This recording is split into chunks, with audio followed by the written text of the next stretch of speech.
Olá, então vamos dar sequência ao estudo dos fungos. Nós estamos falando sobre o metabolismo dos fungos. Já vimos na parte anterior dessa aula que os fungos, a grande maioria, respiram, ou seja, tem então um processo aeróbico para obtenção de energia, e que alguns são anaeróbicos facultativos, ou seja, podem tanto respirar quanto fazer fermentações para obtenção de energia. E vimos que, em relação à nutrição, a grande maioria é de fungos que vai, então, se alimentar de matéria orgânica já morta, ou seja, fazendo um processo de digestão extracorpórea, obtendo o nutriente de matéria orgânica que já está sem vida. Então, pode ser excrementos de animais, restos de corpos de animais que já morreram, de plantas, tanto folhas quanto troncos de árvores, alimentos e assim por diante. Então, a grande maioria dos fungos, em relação à nutrição, a obtenção de nutriente, é saprófaga ou sapróbia. Nós vamos ver nesse momento da aula alguns fungos que são também parasitos, ou seja, eles vão se alimentar de matéria orgânica que ela é uma matéria orgânica viva, certo? Então, os fungos, a grande maioria, se decompõem em matéria orgânica já morta. São todos heterotróficos, tanto saprófios ou saprófitos, quanto os parasitas, quanto os poucos aí que são ditos predadores. Vamos falar desse grupinho aqui, então. Então, os fungos parasitas. Nós temos os fungos parasitas em vários grupos. Nós já tínhamos visto, inclusive, lá os quitridiomicetos, que são aqueles fungos que vivem em ambiente aquático, que são parasitas, por exemplo, de anfíbios, de peixes.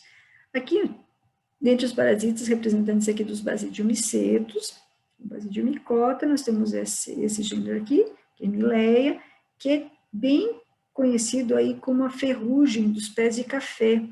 Então, quando você observa uma folha como essa da plantação de café, você percebe que parece que tem aqui um veludo. Então, são fungos, se eu fizer um detalhe aqui esquemático, é um fungo que é Basidiomiceto, aqueles dos cogumelos de chapéu, embora nesse fungo parasita é um pouquinho diferente. Então, a estrutura aqui produtora de esporo, já é a parte reprodutiva, mas observe então que entre as células estão as hifas se alimentando então de matéria orgânica ainda viva, por isso ele é um parasito. Então aqui ferrugem do café. Você às vezes pode até tentar, de repente, tender a confundir com um vírus que ataca folhas e plantas, só que lá no caso do vírus, ele não tem esse aspecto aveludado, né? Pode às vezes estar laranja a folha, né, por causas virais, mas aí naquele caso não tem esse aspecto aveludado que tem aqui no caso dos basidiomicetos, que causa as ferrugens do cafeeiro. Aqui nós temos outros exemplos, aqui, por exemplo, uma espiga de milho, são grãos, então no caso aqui nós temos o Aspergillus flavus, que ele é considerado tanto parasito, quando a planta está viva, mas em algumas situações, como é o caso aqui, por exemplo, aqui já é um grão do amendoim ou do milho, que já é uma planta já madura. Então, nesse caso, ele pode ser um saprófito também. Então, ele é tanto parasito como saprófito.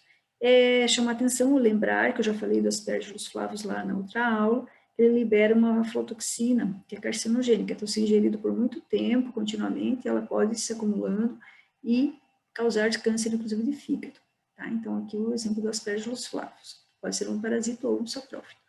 E aqui nós temos o Clavíceps purpúrea, que também é um ascomiceto, que ataca especialmente sementes de centeio, isso quando a planta ainda está viva lá no ambiente, e é desse fungo que se extrai algumas substâncias, como é o caso da ergotina, e vários outros alcaloides, que são, inclusive, utilizados medicinalmente, mas que tem uma propriedade alucinógena bem importante aqui. Então, é desse fungo que se extrai, por exemplo, uma droga, que é a ergotina, que vai ser, então, usada para produzir o ácido lisérgico, o LSD. Então, às vezes, o pessoal pode confundir, achar que isso aqui é retirado, por exemplo, de um fungo que é o cogumelo. Nesse caso, não. Ele é retirado desse fungo, que é um ascomiceto, que é parasito desse tipo de planta aqui. Então, se ela for ingerida, uma certa quantidade, ela pode ter um efeito bem importante e perigoso para os humanos. Alguns outros parasitos, nesse caso um parasito de planta, para mostrar que os fungos parasitam plantas também, o fusário, ele causa esse problema aqui nos tomateiros. Então, na verdade, o parasito está lá na raiz do pé de tomate, né, causa a chamada murcha dos tomateiros, então o aspecto que aparece visível é na planta, né, como uma murcha, mas na verdade o fungo está parasitando lá a raiz do tomateiro. Dentro dos ascomicetos, além do fusário, que é esse parasita de plantas, nós temos também o caso dos fungos filamentosos, como a Candida albicans, que é um fungo que habita normalmente, né, a nossa pele, nossas mucosas, tanto boca como, por exemplo, as vias geniturinárias. Só que se tiver em desequilíbrio, o nosso corpo não conseguir, digamos, controlar esse fungo, ele pode oportunamente causar infecções ou micoses em humanos. Então, infecções orais, como é o caso aqui de crianças, que é quando a Candida albicans se desenvolve, se prolifera na mucosa e na língua, especialmente de crianças, que a gente chama de sapinho popularmente, então é um fungo, e também nos adultos, principalmente, como uma infecção vaginal. Tá? Então, quando ocorre, então, um desequilíbrio aí, uma proliferação desse fungo filamentoso, que é um ascomiceto parasita, que é a Candida albicans.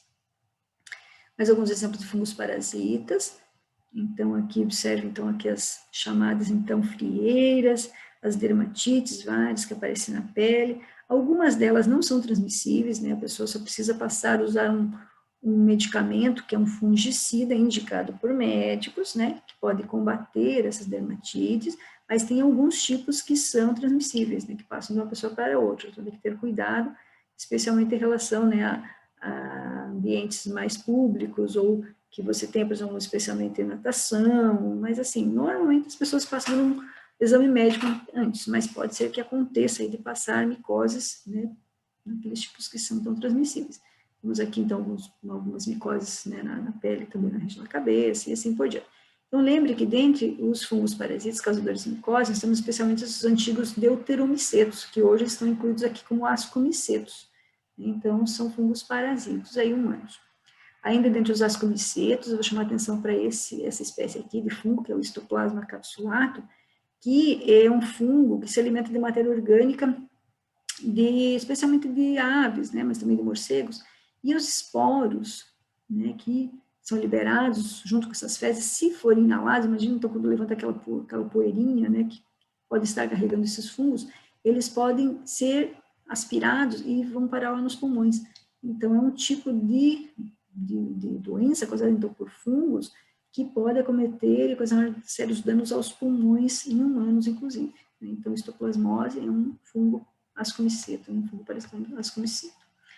Tem alguns fungos bastante interessantes que têm sido estudados aí já há um tempo, que parasitam insetos, e eles mudam o comportamento desses insetos quando são encontrados nele. Então, aqui nós temos alguns exemplos, aqui de um ascomiceto, que é esse gênero aqui que vai parasitar, então, formigas, e temos também um zigomiceto, né, que é esse outro, mais fósfora, que pode, então, acometer aqui, no caso de um inseto, que é uma cigarra.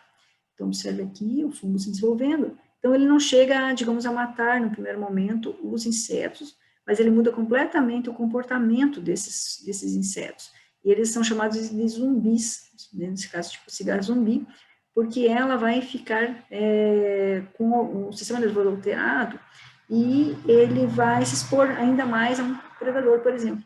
E aí, nesse caso, esses insetos podem, por exemplo, expondo esse fungo aqui, também ser transmitido para outros insetos, por exemplo. Tá? Então, eles deixam um comportamento alterado por liberação dessas substâncias alucinógenas no corpo desses animais, e eles ficam muito mais expostos, né? Então, por isso que eles chamam de zumbis, eles são como se fossem quase mortos, mas eles estão ainda se deslocando no ambiente. Certo? Então, era para finalizar essa parte aí dos fungos entoparasitos, e no próximo momento agora nós vamos falar um pouco de fungos que vivem associados a outros organismos. Então, tanto fungos que vivem em raízes de plantas, são as micorrizas, quanto fungos que vivem em relação mutualística, uma simbiose obrigatória com algas. Então, isso vai ser o próximo momento da aula.